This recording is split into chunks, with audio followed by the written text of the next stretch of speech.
Hi, Kimchi Kids. Sorry, it's been a while. I have another business, so I have to, well, I have an actual business, since this isn't one, that I had to attend to, but I'm here, and I'm here to give you a story. And this one is a recent story, so buckle up, here we go. A couple of Fridays ago, I went out to New Orleans, which is like 45 minutes from here, to meet up with some old Army friends I hadn't seen in like 10 years. So I go out with them probably 7:30 at night.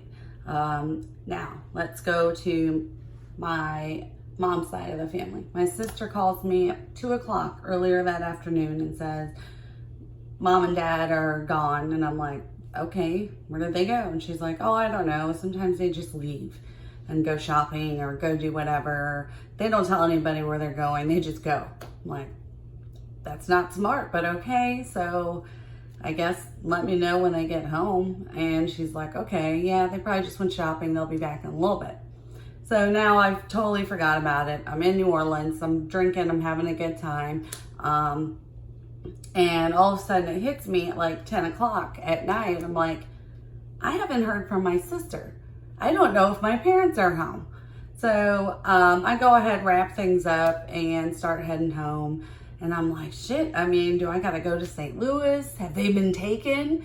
Why hasn't my dad answered his phone? Like, where the hell are my parents? Now both of my parents are missing, which is not a good thing.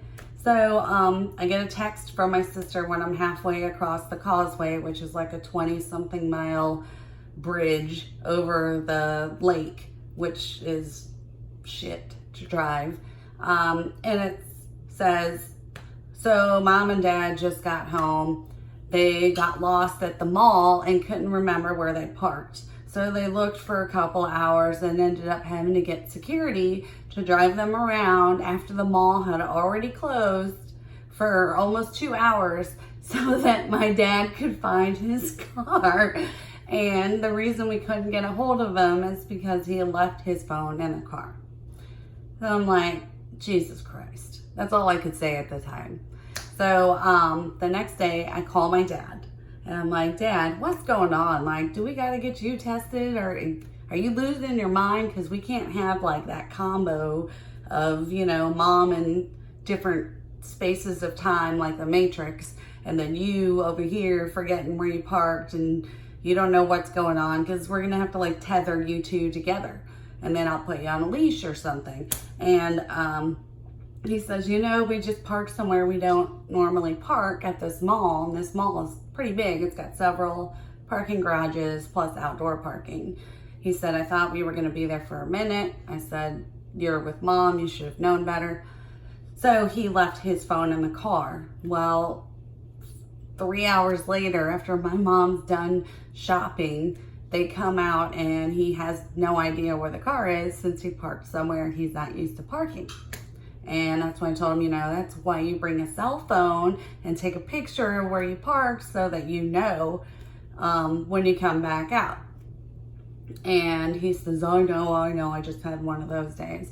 So he puts my mom on the phone and I'm like, Mom, what happened?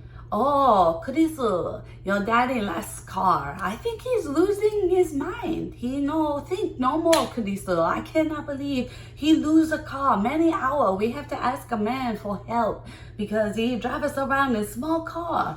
I said, small car? What are you talking about? And my dad's in the background yelling, golf cart. It's called a golf cart. Okay, all right, I get it. You're driving around a golf cart to find the car. Yes, Kurisu, I know, I don't know what's wrong with your daddy. He might need to go to what you call mental house. He got problems. I'm like, oh, coming from you. Okay, Mom, all right. She says, oh, okay, I go get your daddy. And I'm like, okay. And I hear the phone set down. Waiting.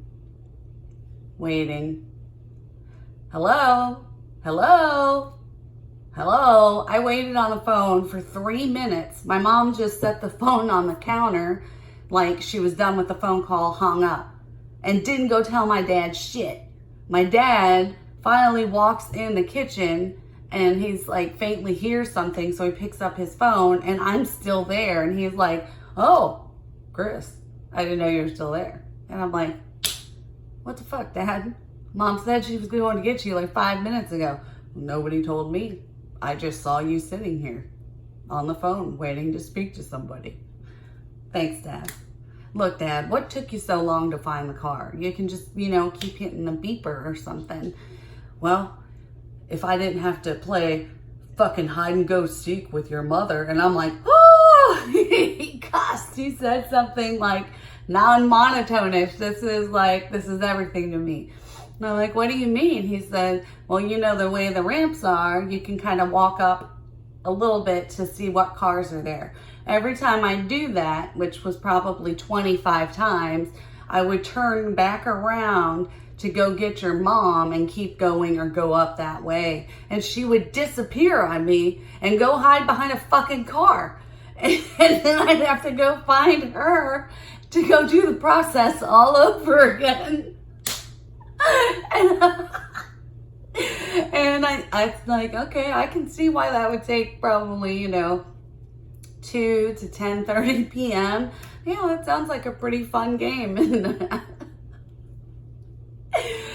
So I think that is a lesson that my dad will not forget, to leave his phone in the car. He'll forget. And as far as my mom's concerned, it's my dad's fault and he needs to be put into a nursing home. But that is the time that my parents disappeared and were taken for 8 hours. All right, Kimchi kids, I hope you all have a fantastic day. And if you need a caller, my other business, it's not callers. It's called Phenomenal Callers. Just in case. Bye.